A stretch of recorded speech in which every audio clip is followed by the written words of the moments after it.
Symphony অর্কেস্ট্রার সুর আর ছন্দের মেলবন্ধনে মঞ্চে বসেছে ধ্রুপদী গানের আসর। উদাত্ত কণ্ঠে গাইছেন শিল্পী, তবে তিনি রক্তমাংসের মানুষ নন। মঞ্চ আলো করে দাঁড়িয়ে আছে এআই নির্মিত হিউম্যানয়েড রোবট সোফিয়া। বুধবার হংকংয়ে এক এআই ভিত্তিক কনসার্টে লাইভ অর্কেস্ট্রার সাথে মঞ্চে পারফর্ম করেছে এই হিউম্যানয়েড রোবট। এর আগে কোনো রোবটকে অন্তত ধ্রুপদী সঙ্গীত পরিবেশন করতে দেখা যায়নি। সোনালী রঙের গাউন পরে হিউম্যানয়েড রোবট সোফিয়া তাল মিলিয়েছে হংকং ব্যাপটিস্ট ইউনিভার্সিটি সিম্ফনি অর্কেস্ট্রার সঙ্গে। রোবটের গাওয়া 3টি মৌলিক গান মুগ্ধ করেছে দর্শকদের। For me, one sentence from Sophia, do not be afraid, is perfect for our generation nowadays. Singing in her own style now, that is what she can do.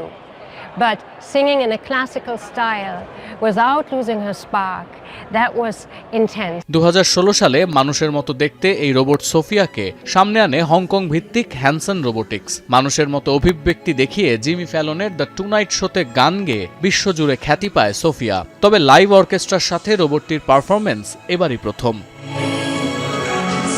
শুধু গানই নয়, নিজের রোবটীয় অনুভূতিও প্রকাশ করেছে সোফিয়া।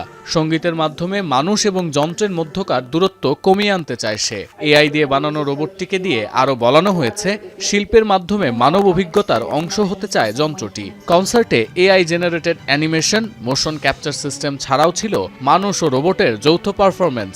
সেখানে মানুষের সাথে নৃত্য প্রদর্শন করে সবাইকে চমকে দেয় ভার্চুয়াল এক অ্যাভাটার। সতীর্থ কর্মকার, এখন বিশ্ব।